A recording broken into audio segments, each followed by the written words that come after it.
أعوذ بالله من الشيطان الرجيم بسم الله الرحمن الرحيم.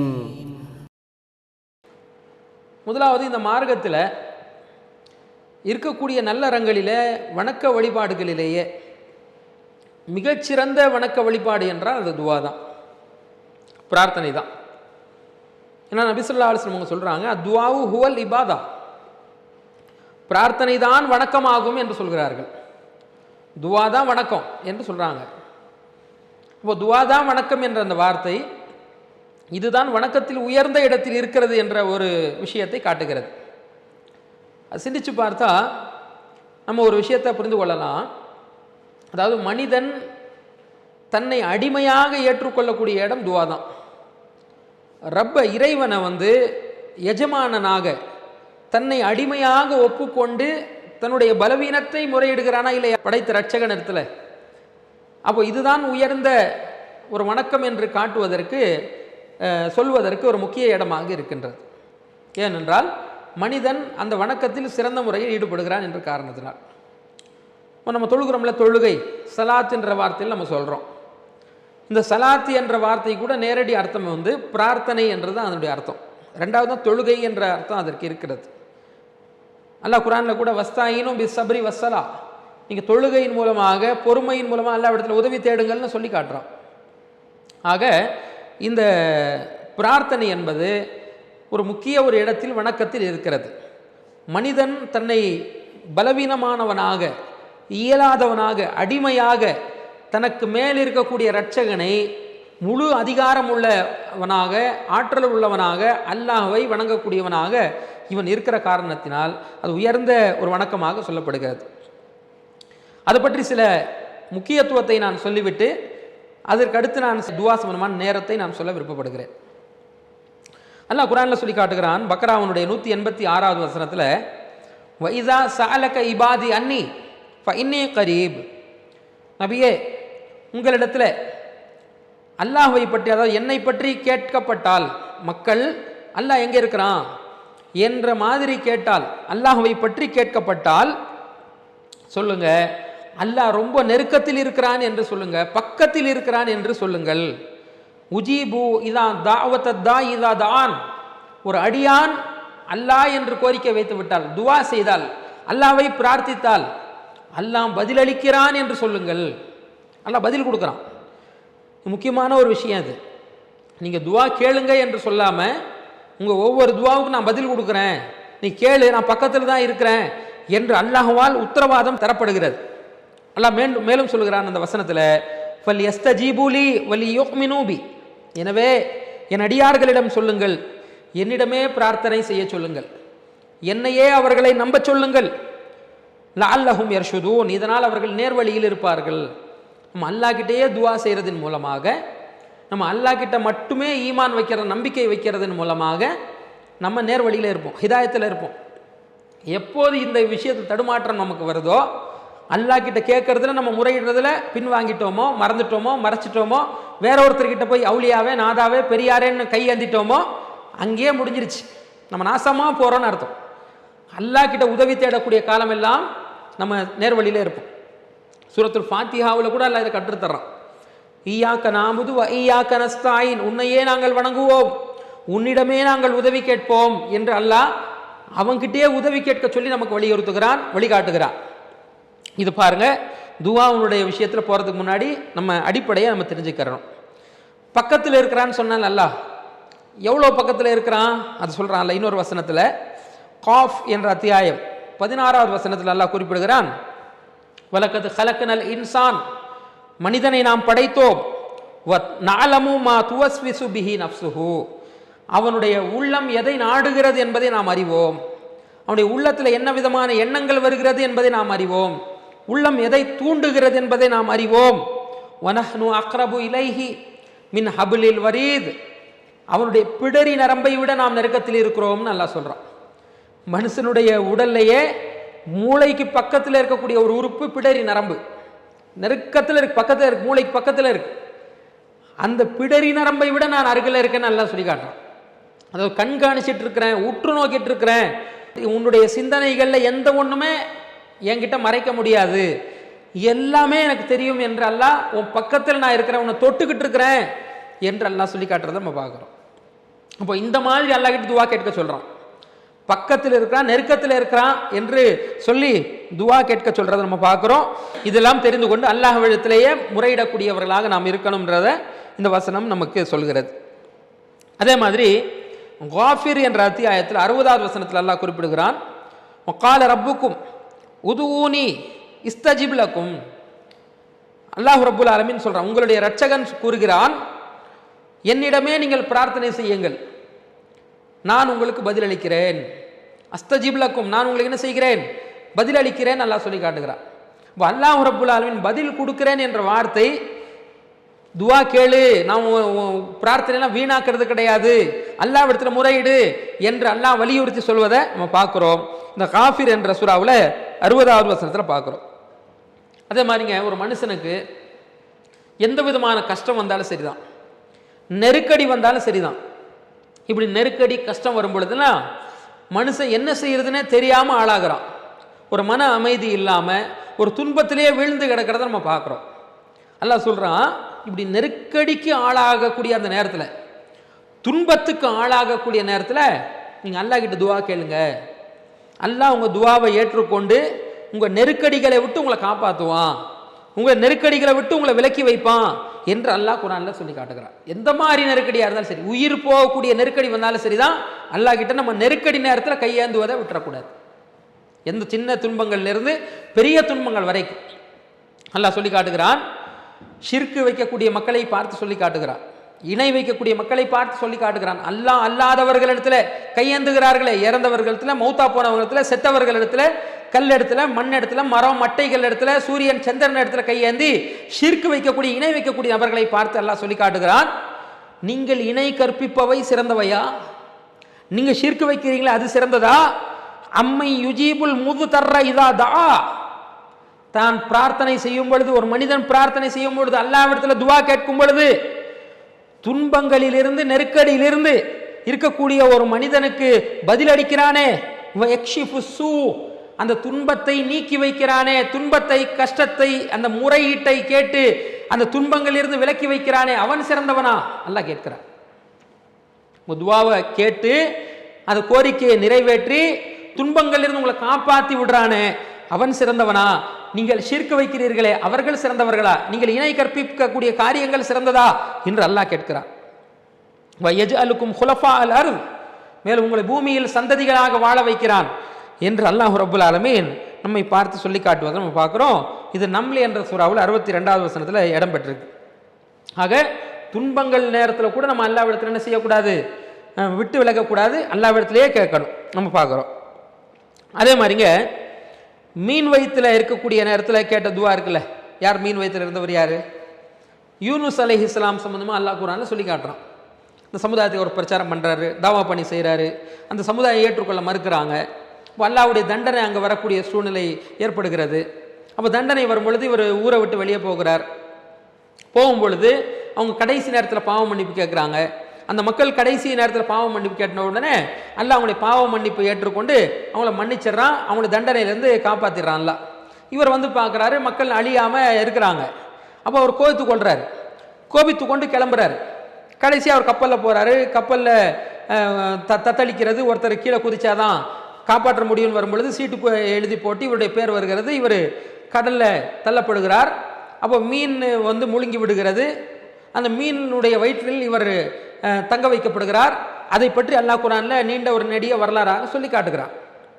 அப்போ அல்லாஹ்வுடைய கோபத்திற்கு ஆளாகிறார்.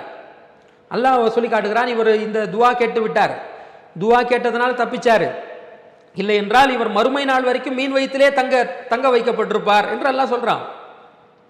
அதை பற்றி அல்லாஹ் குர்ஆனில் சொல்லி காட்டுகிறான். ஹதீஸ்லேயும் நம்ம பார்க்குறோம். அதாவது இவர் லா இலாஹா இல்லா அந்த சுப்ஹானக இன்னி குன்து மினல் ஸாலிமீன் என்று கேட்டார்.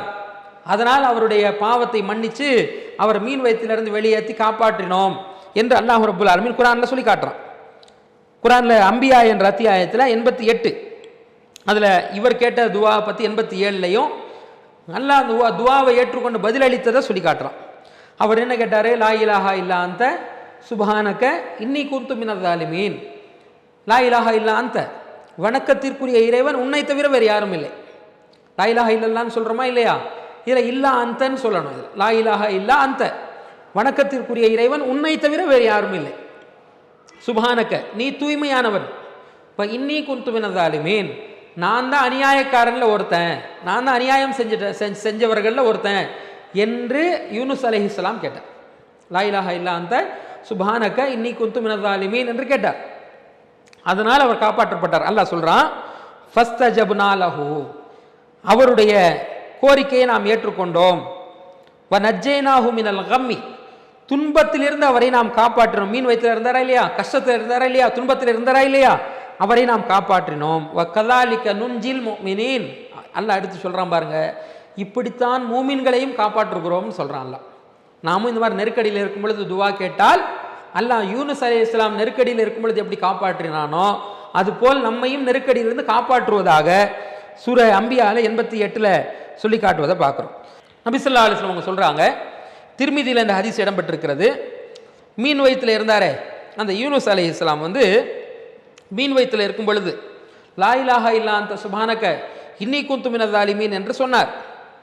எனவே எந்த முஸ்லிமான அடியானாவது, எந்த ஒரு முஸ்லிமாவது ஃபைன்னஹு லம் யதுஉ பிஹா ரஜுலுன் முஸ்லிமுன் ஃபீ ஷைஇன் கத்து இல்லா ஸ்தஜாபல்லாஹு லஹு, ஒரு முஸ்லிம் துஆ கேட்பதற்கு முன்பாக, பிரார்த்தனை செய்வதற்கு முன்பாக லா இலாஹா இல்லா அன்த சுப்ஹானக இன்னி குன்து மினல் ஸாலிமீன் என்று சொல்லிவிட்டு ஒருத்தன் துஆ கேட்டா அவருடைய துஆ கண்டிப்பாக ஏற்றுக்கொள்ளப்படும் என்று ரசூலுல்லாஹ் சொல்றாங்க. கண்டிப்பாக ஏற்றுக்கொள்ளப்படும், அல்லாஹ் அதை ஏற்றுக்கொள்வான் என்று நபி ஸல்லல்லாஹு அலைஹி வஸல்லம் சொல்றாங்க. ஒரு அற்புதமான துஆ இது. அதாவது லா இலாஹா இல்லா அந்த, வணக்கத்திற்குரிய இறைவன் உன்னை தவிர வேறு யாரும் இல்லை அல்லாஹ், சுப்ஹானக நீ தூய்மையானவன், இன்னி குன்து மினல் ஸாலிமீன் நான் தான் அநியாயக்காரன் என்ற ஒரு துஆவை நம்ம துஆ கேட்பதற்கு முன்பாக ரசூலுல்லாஹி ஸல்லல்லாஹு அலைஹி வஸல்லம் கேட்க சொல்றாங்க. அப்போ இது பாருங்க, அல்லாஹ் ரப்பல் ஆலமீன் எப்படி பதில் கொடுக்குறான், எப்படி துஆவை அங்கீகரித்துக் கொள்றான்றதை பாருங்க.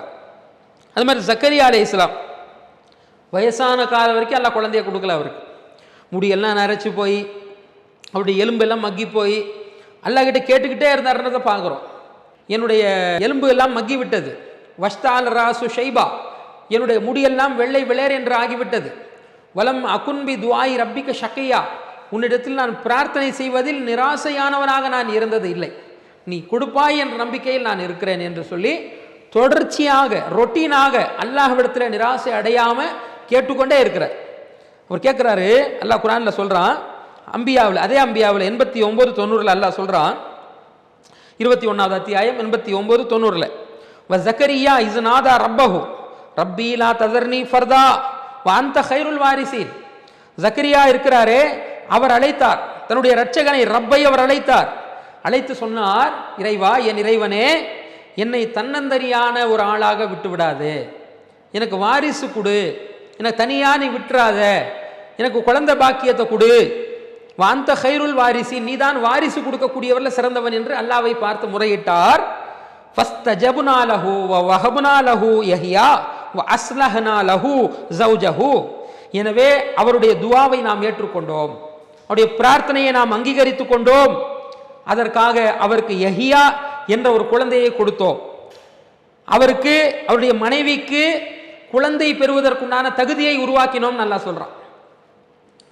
டாக்டர்லாம் என்ன சொல்லுவான், குழந்தை பெற வேண்டும் என்று சொன்னால் கிழவிகளுக்கெல்லாம் குழந்தை பிறக்காது, மாதவிடாய் நின்று போனவர்கள்லாம் குழந்தை பிறக்காதுன்னு சொல்லுவான். அல்லாஹ் சொல்றான், அஸ்லஹ்னா லஹு ஸௌஜஹு, மனைவிக்கு குழந்தை பெறுவதற்குண்டான கெப்பாசிட்டி, தகுதியை நாம் கொடுத்தோம் என்று அல்லாஹ் சொல்லி காட்டுகிறான். கொடுத்து யஹ்யா என்ற குழந்தையை கொடுத்ததாக அல்லாஹ் 21வது அத்தியாயம் 89:90 சொல்லி காட்டுறான். அப்போ இந்த மாதிரி துவா அல்லாஹ் கிட்ட கேட்கும் பொழுது, தொடர்ச்சியாக கேட்கும் பொழுது, ரொட்டீனாக கேட்கும் பொழுது, நிராசை அடையாமல் கேட்கும் பொழுது அல்லாஹ் அங்கீகரித்துக் கொள்றான் என்றத யூனுஸ் அலைஹிஸ்ஸலாமுக்கு சொன்னது போலவே ஜக்கரியா அலைஹிஸ்ஸலாமுடைய அந்த படிப்பினையை நமக்கு சொல்லி காட்டுறான்ல. அதே மாதிரி நோய் நொடியாக இருக்கிறாங்க யாரு, ஐயூப் அலைஹிஸ்ஸலாம். ரொம்ப நோய் நொடியில் கஷ்டப்படுறாங்க. அது கட்டுக்கதையெல்லாம் எழுதி வைப்பாங்க. ஒரு புழு கீழே இருந்துச்சு, அந்த புழு அவருடைய உடம்புல இருந்து கீழே விழுந்துருச்சு, அந்த புழு எடுத்து திருப்பியும் அந்த இடத்துல அவர் போட்டுக்கிட்டாரு என்ற மாதிரிலாம் கட்டுக்கதைகளை ஐயூப் அலைஹிஸ்ஸலாம் மேலே எழுதி வச்சிருக்கிறாங்க. அந்த மாதிரிலாம் ஆதாரம் கிடையாது. ஆனால் அவர் கேட்ட துவாவிலிருந்து அவர் ஏற்பட்ட பாதிப்பு சம்பந்தமாக அல்லாஹ் குர்ஆனில் சொல்லக்கூடிய வசனத்தை கவனித்து பார்த்தால் ரொம்ப நோய் நொடியில் கஷ்டப்பட்டிருக்கிறாரு, ரொம்ப துன்பப்பட்டிருக்கிறாரு என்றதை நம்ம பார்க்குறோம். அந்த வசனம் என்ன சொல்கிறது என்றால், அய்யூப் அலைஹிஸ்ஸலாம் சம்பந்தமாக அல்லாஹ் சொல்லி காட்டுகிறான், அய்யூப இது நாதா ரப்பஹு, தன்னுடைய இரட்சகனை அவர் அழைத்தார், அன்னி மஸ்ஸனிய துர்ரு வ அன்த அர்ஹமுர் ராஹிமீன், எனக்கு துன்பம் நேர்ந்து விட்டது, எனக்கு அதிகமான துன்பம் நேர்ந்து விட்டது, நீயோ கருணையாளனுக்கெல்லாம் கருணையாளனாக, நீயோ இரக்கம் காட்டுபவனுக்கெல்லாம் மிக இரக்கம் காட்டக்கூடியவனாக நீ இருக்கிறாய் என்று அல்லாஹ்வை பார்த்து முறையிட்டார். எனக்கு துன்பம் மேலோங்கி விட்டது, எனக்கு துன்பம் அதிகமாகி விட்டது, நீயோ கருணையாளன், நீயோ அன்பாளன் என்று அல்லாஹ்வை பார்த்து அவர் முறையிட்டு கொண்டிருந்தார். ஃபஸ்தஜப்னா லஹு, அவருடைய துவாவை நாம் ஏற்றுக்கொண்டோம், பிரார்த்தனையை நாம் ஏற்றுக்கொண்டு விட்டோம். ஃபகஷஃப்னா மா பிஹி மின் ஸுர்ரின், அவருக்கு ஏற்பட்ட அந்த அந்த துன்பத்தை, அந்த கஷ்டத்தை, அந்த நோயை, அந்த பாதிப்பை நாம் நீக்கிவிட்டோம். ஆத்தைனாஹு அஹ்லஹு, மனைவியை அவரோடு சேர்த்தோம். மனைவி போயிட்டாங்கன்னு புரியுது, மனைவி அவர்கிட்ட பிரிஞ்சு போயிட்டாங்கன்றது நம்ம புரியுறோம். இந்த நோய்க்காக, கஷ்டத்துக்காக மனைவியை அவரோடு நாம் சேர்த்து வைத்தோம். மின்ஹும் மஅஹும் ரஹம், அவரோடு சேர்த்து வைத்தோம். ரஹமத்தம் மின் இந்தினா, இது நம்முடைய அருளின் காரணமாக நாம் செய்தோம். ஸிக்ரா லில் ஆபிதீன், வணங்கக்கூடியவர்களுக்கு இதில் படிப்பினை இருக்கிறது என்று அல்லாஹ் சொல்லி காட்டுவதை நம்ம பார்க்குறோம். ஆக துவா கஷ்டத்தில் இருக்கக்கூடிய நேரத்தில் முறையிடுறதும், அல்லாஹ் அவங்களை காப்பாற்றினது, பிரார்த்தனை ஏற்றுக்கொண்டது, அவங்க எப்படி கண்டினியூவாக துன்பம் இருக்கும் பொழுது கேட்டுக்கொண்டே இருக்கிறாங்க, அல்லாஹ் அவங்களுடைய துவாவை அங்கீகரிக்கிறான் என்றதை நம்ம இறை தூதர்களுடைய நல்லவர்களுடைய வரலாறு தான் பார்க்குறோம். ஆக இறை நம்பிக்கை கொண்டிருக்கக்கூடிய நாம ஒருபோது என்ன செய்யக்கூடாது, அல்லாஹ்வின் மீது நிராசை அடையாம அல்லாஹ் கொடுப்பான் என்ற நம்பிக்கையை தொடர்ச்சியாக கேட்டுக்கொண்டே இருக்கணும் என்பதற்கு இதெல்லாம் ஒரு ஆதாரமாக இருக்கு. அதுக்கடுத்து என்னன்னா, இந்த வரலாறுலேருந்து இன்னொரு படிப்பு என்னன்னு கேட்டால், துவா கேட்கிறோம்னு வைங்க, அது அவசரம் காட்டக்கூடாது. நம்ம இன்னைக்கு கேட்டு நாளைக்கு நடக்கணும், இன்னைக்கு கேட்டோம் இன்னைக்கே கிடைச்சிடணும் என்ற ஒரு முடிவில் துவா கேட்கக்கூடாது. துவா கேட்கிறோம் என்று சொன்னால் அல்லாஹ்வுக்கு தெரியும் எப்போ தரணும், இவனுக்கு எப்போ கொடுத்தா சரி வரும் என்று முக்காலத்தையும் அறிஞ்சவனுக்கு தான் தெரியாது. கொடுக்காம கூட இருப்பான் அவன், இவனுக்கு இது தேவையில்லை, தேவையில்லாமல் கேட்குறான் என்ற காரணத்தினால அல்லாஹ் ரப்புல் ஆலமீன் துவாவுக்கு பகரமாக வேறு நன்மையை கூட கொடுத்துருவான். ஆக நம்ம என்ன செய்யக்கூடாது, துவா கேட்டு விட்டால் அவசரம் காட்டக்கூடாது. இதுதான் இந்த மேலே சொன்ன யூனுஸ் அலைஹிஸ்ஸலாமுடைய வரலாறு, ஜக்கரியா அலைஹிஸ்ஸலாமுடைய வரலாறு, அய்யூப் அலைஹிஸ்ஸலாமுடைய வரலாறு, இன்னும் ரசூலுல்லாஹி ஸல்லல்லாஹு அலைஹி வஸல்லம் வரலாறு உட்பட துவா கேட்டால் நாம் சபுரோட, பொறுமையோடு அல்லாஹ்விடத்தில் உதவியை மன்றாடிக்கொண்டே இருக்கணும்ன்றதை புரியணும். ரசூலுல்லாஹி ஸல்லல்லாஹு அலைஹி வஸல்லம் சொல்கிறாங்க, இது புகாரியில் 6340வது செய்தியில் இடம்பெற்றிருக்கிறது, யுஸ்தஜாபுலி அஹதிக்கும் மாலம் யாஜல், ஒருவருடைய துவா எப்போது அங்கீகரிக்கப்படும் என்ற ஒரு கேள்விக்கு ரசூலுல்லாஹ் பதில் தர்றாங்க. ஒருவருடைய துவா எப்போது அங்கீகரிக்கப்படும் என்றால், மாலம் யாஜல், அவர் அவசரப்படாத வரைக்கும் தான் அங்கீகரிக்கப்படும். ஒருத்தர் அவசரப்பட்டார்னா அவருடைய துவா அங்கீகரிக்கப்படாது என்று ரசூலுல்லாஹி ஸல்லல்லாஹு அலைஹி வஸல்லம் சொல்றாங்க. இப்போ அவசரப்படுறதுனா என்ன, அதை பற்றி ரசூலுல்லாஹ் விவரிக்கிறாங்க. தஅவுது ஃபலம் யஸ்தஜிப் லி, நான் துவா கேட்டேன் அல்லாஹ் எனக்கு தரலையே என்று சொல்வது தான் என்று நபி ஸல்லல்லாஹு அலைஹி வஸல்லம் சொல்கிறாங்க. புகாரியில் 6340வது செய்தியில் பார்க்குறோம். அப்போ அவசரம் காட்டினா அல்லாஹ் துவா ஏற்றுக்கொள்ள மாட்டான்.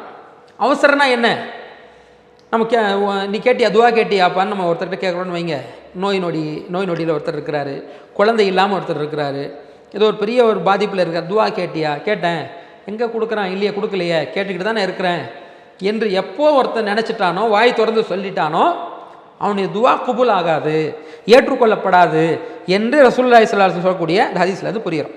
ஆக துவா கேட்கிறோம் என்று சொன்னால் அவசரம் காட்டாமல் நம்ம அல்லாஹ்விடத்தில் கண்டினியூவாக கேட்டுக்கொண்டே இருக்கணும், அவன் தருவான் என்ற நம்பிக்கையில் உறுதியாக கேட்டுக்கொண்டே இருக்கணுன்றதை இந்த செய்தி சொல்லுது. அது மாதிரி முஸ்லீமில் 5285 கூடுதலாக இன்னொரு வார்த்தை இடம்பெற்றிருக்கு. அதில் என்ன வருதுன்னு கேட்டால், லா யஸாலு யுஸ்தஜாபு லில் அப்தி மாலம் யது பிஸ்மின் அவ் கத்தி அத்தி ரஹ்மின், ஒருவருடைய துவா அல்லாஹ் கண்டிப்பாக ஏற்றுக்கொள்வான். எந்த துவா கேட்டுக்கொண்டு ஒரு அடியான் அல்லாஹ்விடத்தில் துவா கேட்டால் அவனுடைய துவா ஏற்கப்படும். எதுவரை ஏற்கப்படும் என்றால், அவன் பாவத்தை கேட்காதவரை, பாவத்தை ஹராமான காரியத்தை கேட்காதவரை ஏற்கப்படும். ஒரு உறவை துண்டிக்கக்கூடிய காரியம் இருக்குல்ல, நான் தாயோ தந்தையோ மனைவியோ அண்ணனோ தம்பியோ பிள்ளையோ இது மாதிரி இருக்காங்கல்ல, நெருங்கிய உறவு, இவங்க கூட நான் சேர்ந்து வாழக்கூடாது என்று உறவை வெட்டி வாழ்கிறது விஷயம் இருக்குல்ல, உறவை வெட்டி வாழக்கூடிய ஒரு விஷயத்தை அல்லாஹ் கிட்ட கோரிக்கை வச்சா அதுவும் ஏற்கப்படாது. உறவை சேர்ந்து வாழ்றதுக்கு வச்சா கூட அது ஏற்கப்படும். வெட்டி வாழ்றதுக்கு உண்டான ஒரு விஷயத்தை கேட்டு விட்டாலோ, பாவத்தை ஹராமானதை கேட்டு விட்டால் அல்லாஹ் அந்த துவாவை ஏற்றுக்கொள்ள மாட்டான். மற்ற எல்லா துவாவையும் அல்லாஹ் ஏற்றுக்கொள்வான் என்று சொல்லிட்டு ரசூலுல்லாஹ் சொல்றாங்க, மலம் இஸ்தாஜில், அவன் அவசரப்படாத வரைக்கும் தான் அவனுடைய துவா ஏற்கப்படும் என்று சொல்லி ரசூலுல்லாஹி ஸல்லல்லாஹு அலைஹி வஸல்லம் அவங்க சொல்றாங்க. சஹாபாக்கள் கேட்குறாங்க, மல் இஸ்திஜால், அவசரப்படக்கூடாதுன்னு நீங்கள் சொல்கிறீங்களே, அவசரப்படுதல்னா என்ன, துவாவில் என்ன அவசரம் காட்டுறதுனா என்ன அப்படின்னு கேட்குறாங்க. ரசூலுல்லாஹ் சொல்கிறாங்க, கது தஅவுது வ கது தஅவுது, நான் துவா கேட்டேன், எனக்கு எங்கே பதில் அளிக்கப்படுது, எங்கே எனக்கு கொடுக்கப்படுது, எங்கே அல்லாஹ் எனக்கு பதில் தர்றான், எங்கே எனக்கு குபுல் ஆகுது என்று சொல்கிறது தான். ஃபயஸ்தஹசிரு இந்த தாலிக வேத உத்வா, துவா கேட்டு சலிப்படைஞ்சு துவாவை விட்டுறான்ல, இதுதான் அவசரப்படுறதுன்னு ரசூலுல்லாஹ் சொல்கிறாங்க. அவசரப்படுறதுன்னா என்னென்னா, நான் துவா கேட்டேன், இத்தனை நாள் கேட்கறது, எத்தனை மாதம் கேட்கறது, எத்தனை வருஷம் கேட்கறது, கேட்டுக்கிட்டே இருந்தேன், அவன் தரல, நான் விட்டுட்டேன், இதுதாங்க அவசரப்படுறது. நான் அவசரப்படக்கூடிய நபர்களுடைய துவா ஏற்கப்படாது என்று சொல்லி நபி ஸல்லல்லாஹு அலைஹி வஸல்லம் சொல்கிறாங்க. இது துவா செய்யக்கூடியவர்கள் கவனத்தில் கொள்ள வேண்டிய முக்கியமான விஷயம்.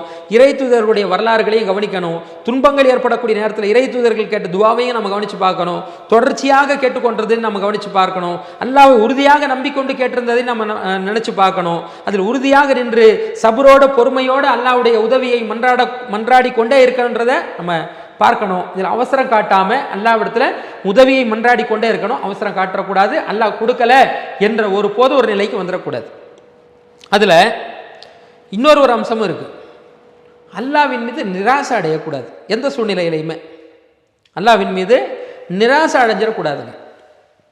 அல்லாஹ் போய் நம்மளை பாவத்தை மன்னிப்பானா, அல்லாஹ் போய் எனக்கு கொடுப்பானா என்ற மாதிரி நிராசை அடையிறது இருக்கு பாருங்க, இது குஃப்ரு வரைக்கும் கொண்டு போய் சேர்த்தோம், காஃபிராக கூட ஆக்கிரும். அல்லாஹ் குர்ஆன்ல சொல்லி காட்டுகிறான், யா இபாதியல்லதீன அஸ்ரஃபு அலா அன்ஃபுஸிஹிம் லா தக்னது மின் ரஹ்மத்தில்லாஹ், தமக்கு தாமே வரம்பு மீறிய எனது அடியார்களே, எப்படி கூப்பிட்றான் பாருங்க, தங்களுக்கு தாங்களே அநியாயம் இழைத்து கொண்ட எனது அடியார்களே, நீங்கள் அல்லாஹ்வுடைய அருளில நிராசை அடைந்து விடாதீர்கள். இன்னல்லாஹ யக்ஃபிரு ஸுனூப ஜமீஆ, அல்லாஹ் அனைத்து பாவங்களையும் மன்னிக்க தயாராக இருக்கிறான். அப்போ எல்லா பாவத்தையும் அல்லாஹ் மன்னிக்க தயார். அல்லாஹ் கிட்ட அருள்ல நிராசை அடைஞ்சிடாத, அல்லாஹ் உதவி செய்வான் என்று அல்லாஹ் ஜுமர் என்ற சூராவில் 53 சொல்றதை பார்க்குறோம். அது மாதிரி யூசுப் என்ற சூராவில் 87வது வசனத்தில் சொல்லப்பட்டிருக்கிறது. அந்த யாக்கூப் அலைஹிஸ்ஸலாம் வரலாறு, யூசுப் அலைஹிஸ்ஸலாம் வரலாறு, அந்த 11 சகோதரர்களுடைய வரலாறுலாம் இருக்குல்ல, அதில் அந்த யாக்கூப் அலைஹிஸ்ஸலாம் என்ன செய்கிறாருன்னா சொல்கிறாரு, அதாவது லா யையசு மிர் ரௌஹில்லாஹி இல்லல் கௌமுல் காஃபிரோன், அல்லாஹ்வின் மீது யார் நிராசை அடைவாங்கன்னு சொன்னால் காஃபிரான கூட்டம்தான் அல்லாஹ்வின் மீது நிராசை அடையும் என்று சொன்னதாக யூசுப் என்ற சூராவில் 12வது அத்தியாயத்தில் 87வது வசனத்தில் பார்க்குறோம். ஆக அல்லாஹ் தரமாட்டான், அல்லாஹ்வுடைய பாவத்தை மன்னிக்க மாட்டான், நம்மெல்லாம் நிறைய பாவிகள் கெட்டவங்க, நம்ம எல்லாம் அல்லாஹ் நமக்கு தருவானா என்ற மாதிரிலாம் நிராசை அடைஞ்சிருவது ஒரு மிகப்பெரிய பாவம் என்பதை நம்ம தெரிந்து கொள்ளணும். அல்லாஹ் விட்டால் நம்ம வேறு எங்கே போவோம், கொஞ்சம் யோசிச்சு பாருங்க. அல்லாஹ் விட்டு வேறு எதனா போக்கிட்ட நமக்கு இருக்கா, ஒரு வழி இருக்கா? அவன் தான் நமக்கு தந்தாகணும்னு சொல்லி அவங்ககிட்ட மட்டும்தான் முறையிட்டு கொண்டிருக்கணும், நம்ம கேட்டுக்கொண்டே இருக்கணும், அவனை சார்ந்து தான் நம்ம பிரார்த்தனையை அமைத்து கொள்ளணுன்றதை நம்ம தெரிந்து கொள்ளணும். இது ஒரு விஷயம். அதே மாதிரி ரசூலுல்லாஹி ஸல்லல்லாஹு அலைஹி வஸல்லம் பத்ரு போரில் இங்கே இருக்கிறது 300 சொச்சம் பேர், எதிரி கூட்டத்தில் காஃபிர்களுடைய கூட்டத்தில் 1000க்கும் மேற்பட்டவங்க நிற்கிறாங்க. அங்கே உட்காந்து ரசூலுல்லாஹி ஸல்லல்லாஹு அலைஹி வஸல்லம் அல்லாஹ் அவங்களுக்கு வாக்குறுதி கொடுத்துருக்குறான், ரசூல்லாவை காப்பாற்றுறதாகவும் மூமின்களை காப்பாற்றுறதாகவும் வாக்கு கொடுத்துருக்குறான். அல்லாஹ் வாக்கு கொடுத்த விஷயத்தை ரசூலா துவா கேட்குறாங்க, இறைவா நீ கொடுத்த வாக்கை காப்பாற்று, இந்த மூமின்களை நீ காப்பாற்று, நீ உதவி செய், இந்த மூமின்கள் எல்லாம் அழிக்கப்பட்டு விட்டால் பூமியில் உன்னை வணங்குவதற்கு ஒருவர் கூட இருக்க மாட்டார்கள் இறைவா, எனவே நீ உதவி கொடு என்று சொல்லி உங்க துவா கேட்குறாங்க. அப்படி வலியுறுத்தி கேட்குறாங்க பத்ரு போரில். அப்போது இந்த அபூபக்கர் ரலியல்லாஹு என்ன செய்கிறாருன்னா, கட்டி பிடிச்சிட்டு வந்து நீங்கள் அல்லாஹ்விடத்தில் எவ்வளோ முறையிட வேண்டுமோ அவ்வளோ முறையிட்டுட்டீங்க என்று அபூபக்கர் ரலியல்லாஹு ரசூலுல்லாஹி ஸல்லல்லாஹு அலைஹி வஸல்லம் கிட்ட ஆறுதல் சொல்லக்கூடிய அளவுக்கு ரசூலுல்லாஹ் அல்லாஹ்விடத்தில் பத்ரு போரில் உதவி தேடுறாங்க, காப்பாற்றியா அல்லாஹ், எங்களை நீ தான் காப்பாற்றணும் என்று முறையிடுறாங்க. அவ்வளவு ரசூலுல்லாஹ் கண்ணில் அழுது புலம்பி அல்லாஹ் கிட்ட முறையிடுறான். அப்போ அல்லாஹ் ஒரு வசனத்தை இறக்குகிறான், இஸ் தஸ்தகைசூன ரப்பக்கும் ஃபஸ்தஜாபலக்கும் இன்னி முமித்துக்கும் பி அல்ஃபிம் மினல் மலாயிகத்தி முர்திஃபீன். நீங்க அல்லாஹ்விடத்தில் கோரிக்கை வைத்தீர்களே, உதவி தேடினீர்களே, அதனால் உங்க துஆவை அல்லாஹ் ஏற்றுக்கொண்டான், உங்களுக்கு அணிவகுக்கக்கூடிய 1000 வானவர்களை இறக்கி விட்டான் என்று அல்லாஹ் சொல்லி காட்டுகிறான். போர்க்களத்தில் 1000 வானவர்களை இறக்கி அல்லாஹ் உதவி செய்கிறான் ரசூலுல்லாஹ்வுக்கு. ரசூலுல்லாஹ் கேட்ட துஆவை அல்லாஹ் ஏற்றுக்கொண்டு குபூல் செய்து அல்லாஹ் வானவர்களை இறக்கி பத்ரு போரில் உதவி செஞ்சு சஹாபாக்கள் எல்லாம் காப்பாற்றுறான், மூமின்களை எல்லாம் காப்பாற்றுறான். அல்லாஹ் சொல்கிறான், அது இது நசரக்குமுல்லாஹு பத்ர் வான்தும் அதில்லா, பத்ரு போரில் அல்லாஹ் உங்களுக்கு உதவியதை எண்ணி பாருங்கள், அப்போது நீங்கள் இழிந்தவர்களாக குறைவான எண்ணிக்கையில் நீங்கள் இருந்தீர்கள் என்று அல்லாஹ் சொல்லி காட்டுறான். அப்போ அல்லாஹ்வுடைய உதவின்றது கிடைக்கும், கண்டிப்பாக கிடைக்கும். நம்ம அதில் நிராசை அடையக்கூடாது, பொறுமை இழந்துடக்கூடாது, அல்லாஹ்விடத்தில் கேட்டுக்கொண்டே இருக்கணும்ன்றதுக்கு இதெல்லாம் ஒரு ஆதாரமாக இருக்குது. அடுத்து என்னென்னா, துஆ கேட்கும் பொழுது நம்மள யாருமே அல்லாஹ் கிட்ட ஒரு வேண்டா வெறுப்பாக கேட்கக்கூடாது. வேண்டா வெறுப்புன்னு எப்படின்னா, நீ நினச்சா குடி, அல்லாஹ் நினைக்கலாம் கொடுக்கலாம், பிரச்சனை இல்லை, ஒன்றும் இல்லை அப்படின்ற மாதிரி வாசகம் இருக்குல்ல, இதை நம்ம ஒருபோதும் செஞ்சிடக்கூடாது. ஏன்னு கேட்டால் அவனை தவிர நமக்கு விட்ட வேற கதி கிடையாது, நம்மளாம் அவனை அடிமைகள் எல்லாம், நீ தான் கொடுத்த அவனை ஒன்று விட்டா எனக்கு வழி இல்லைன்னு சொல்லி மன்றாடுறது அல்லாஹ்வுக்கு ரொம்ப பிடிக்கும். அதனால் ரசூலுல்லாஹ் சொல்கிறாங்க, லா யகுல் அஹதுக்கும் அல்லாஹு மக்ஃபிர் லி இன்ஷியத்த, உங்களில் ஒருத்தர் யாருமே நீ விரும்பினா என் பாவத்தை மன்னிச்சிருன்னு கேட்காதீங்க. அல்லாஹ் கிட்ட எப்படி கேட்காதீங்க, இறைவா நீ விரும்பினால் என் பாவத்தை மன்னிச்சிரு, அல்லாஹும்ம ரஹம்னி இன்ஷியத்த, நீ விரும்பினால் என்னை நீ அருள் புரி என்று நீங்கள் சொல்லிடாதீங்க. நீ விரும்பினால் எனக்கு உணவளி, செல்வத்தை கொடு என்று கேட்டுறாதீங்க. ஏன் கேட்டுறாதீங்க? விரும்பினால் பாவத்தை மன்னிச்சிரு, விரும்பினால் அருள் செய், விரும்பினா உணவளி என்று சொன்னால், விரும்பாவிட்டால் பாவத்தை மன்னிக்காதுன்னு அர்த்தம் இருக்கா இல்லையா? விரும்பாவிட்டால் அருள் செய்யாத என்ற அர்த்தம் இருக்கா இல்லையா? விரும்பாவிட்டால் உனக்கு உணவளிக்காதுன்னு அர்த்தம் இருக்கா இல்லையா? அல்லாஹ் விரும்பலன்னு வைங்க, அருள் செய்யலை, நம்ம வாழ முடியுமா? நீ விரும்பினா பாவத்தை மன்னிச்சிருனா, அல்லாஹ் ரொம்ப விரும்பலன்னு வைங்க, பாவத்தை மன்னிக்காம இருந்தா நம்ம ஏற்றுக்கொள்வோமா? அப்போ அல்லாஹ்விடத்துல நம்ம நிர்பந்தப்படுத்தி கேட்கணும், நம்ம சாய்ஸில் சொல்லக்கூடாது. நீ செஞ்சா செய்யாமல் இருந்தா அப்படின்ற மாதிரி சொல்லாதீர்கள். வல் யஅஸமி மஸ்அலதஹு, உங்களுடைய கோரிக்கையை வலியுறுத்தி சொல்லுங்கள். நீ தான் செய்தாகணும், நீ தான் பாவத்தை மன்னிச்சாகணும், நீ தான் அருள் புரிஞ்சாகணும், நீ தான் செல்வத்தை கொடுத்தாகணும், நீ தான் எனக்கு உணவு கொடுத்தாகணும் என்று சொல்லி அல்லாஹ்விடத்தில் வலியுறுத்தி கேளுங்கள். இன்னஹு யஃபஅலு மா யஷா, அல்லாஹ் தான் நாடியதை செய்யக்கூடியவனாக இருக்கிறான். அவனை யாரும் நிர்பந்திக்கப்படக்கூடிய நபர் அவன் கிடையாது.